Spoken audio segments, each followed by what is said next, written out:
एक आदमी हैरानी से देखता है कि समुद्र का पानी तेजी से पीछे हट रहा है।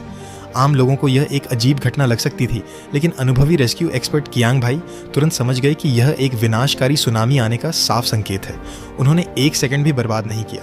फौरन अपनी स्पीड बोट स्टार्ट की और किनारे की ओर भागने के बजाय उसका रुख सीधे गहरे समुद्र की तरफ मोड़ दिया। उन्हें पता था कि इतनी बड़ी सुनामी से बचने का एकमात्र तरीका है कि लहर पूरी तरह बनने से पहले उसके ऊपर से निकल जाया जाए। आसपास मौजूद दूसरी नावों के चालकों ने भी उनकी हरकत देखकर खतरे को समझ लिया। सभी ने तुरंत अपनी नावों का रुख समुद्र की गहराई की ओर कर दिया। कुछ ही पलों बाद दूर क्षितिज पर एक विशालकाय लहर दिखाई देने लगी। उसकी ऊंचाई इतनी ज्यादा थी कि वह गोल्डन गेट ब्रिज से भी ऊंची नजर आ रही थी। वह सैकड़ों किलोमीटर प्रति घंटे की रफ्तार से सैन फ्रांसिस्को की ओर बढ़ रही थी। ये दृश्य देखकर कियांग भाई ने पूरी ताकत से स्पीड बोट की रफ्तार बढ़ा दी। नाव लगभग 70 डिग्री के कोण पर चढ़ती हुई उस विशाल लहर का सामना करने लगी, लेकिन सभी इतने भाग्यशाली नहीं थे। पास की कई छोटी नावें और यॉट्स अपनी कमजोर ताकत के कारण उस दैत्याकार लहर का सामना नहीं कर सकी। देखते ही देखते वे पलट गईं और समुद्र की गहराइयों में समा गईं। जैसे ही कियांग भाई की नाव लहर की चोटी तक पहुंचने वाली थी, तभी उनके सामने एक नया खतरा आ गया। सुनामी की ताकत से उछला हुआ एक विशाल मालवाहक जहाज अचानक उनके रास्ते में आ गया।